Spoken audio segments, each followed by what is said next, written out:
Evangelho de Marcos. Capítulo 12.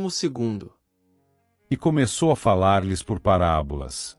Um homem plantou uma vinha, e cercou-a de um valado, e fundou nela um lagar, e edificou uma torre, e arrendou-a a uns lavradores, e partiu para fora da terra.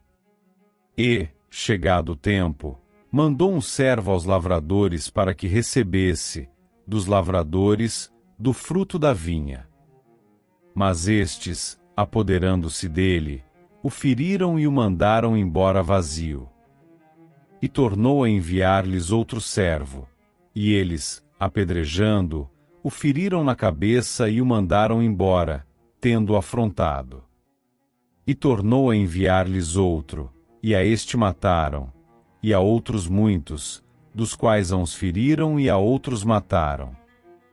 Tendo ele, pois, ainda seu filho amado, enviou também a estes por derradeiro, dizendo: ao menos terão respeito ao meu filho.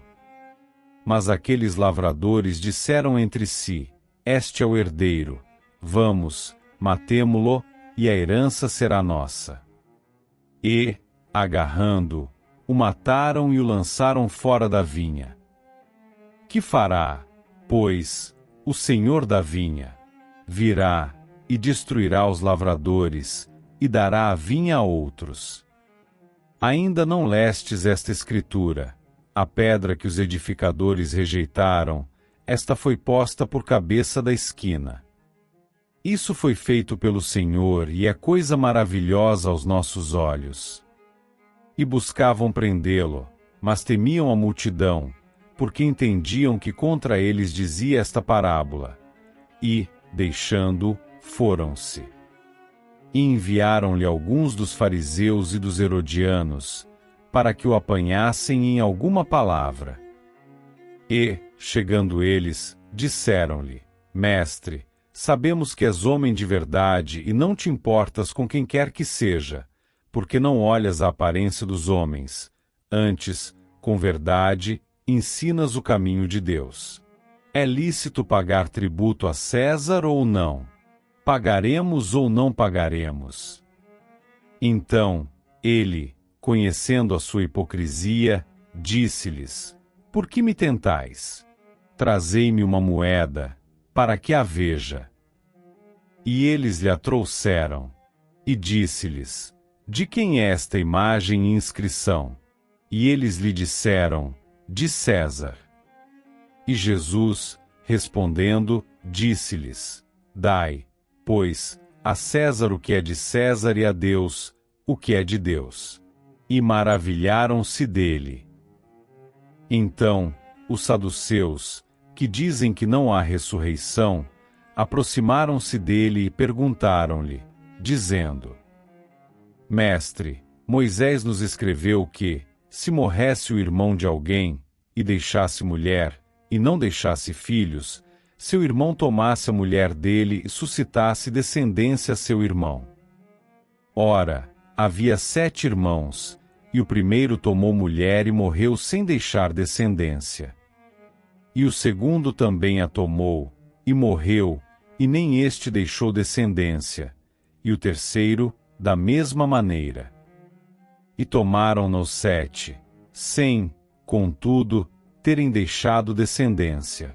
Finalmente, depois de todos, morreu também a mulher. Na ressurreição, pois, quando ressuscitarem, de qual destes será a mulher? Porque os 7 a tiveram por mulher.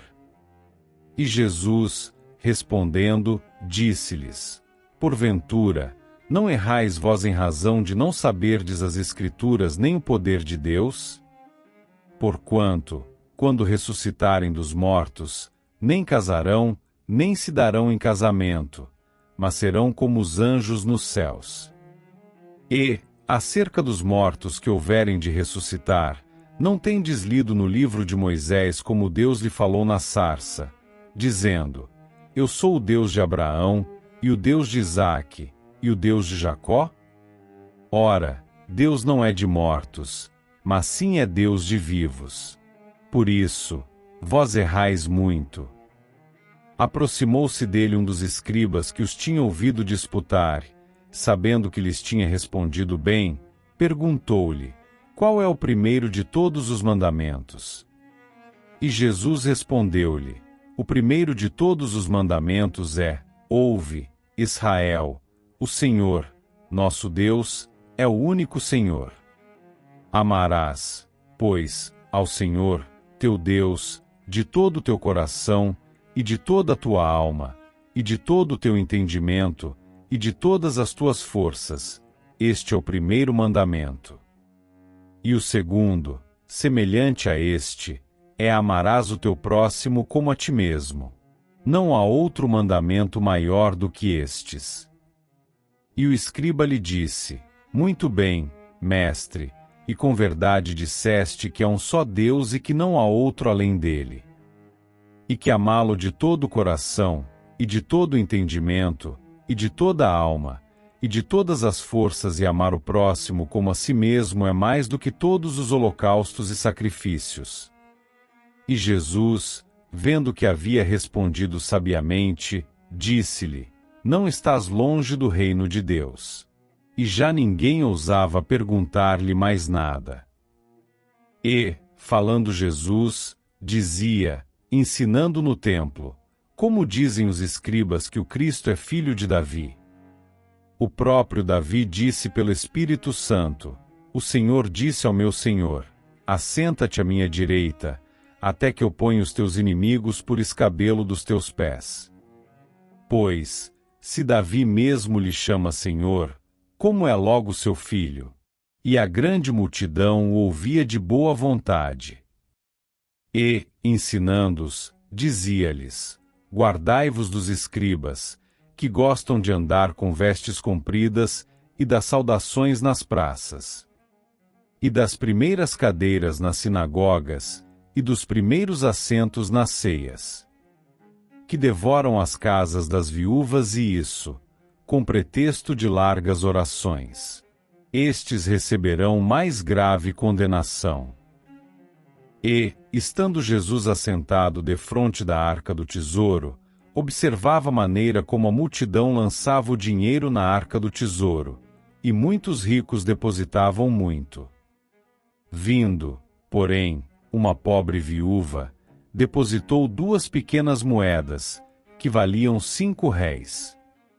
E, chamando seus discípulos, disse-lhes: em verdade vos digo que esta pobre viúva depositou mais do que todos os que depositaram na arca do tesouro, porque todos ali depositaram do que lhe sobejava, mas esta, da sua pobreza, depositou tudo o que tinha, todo o seu.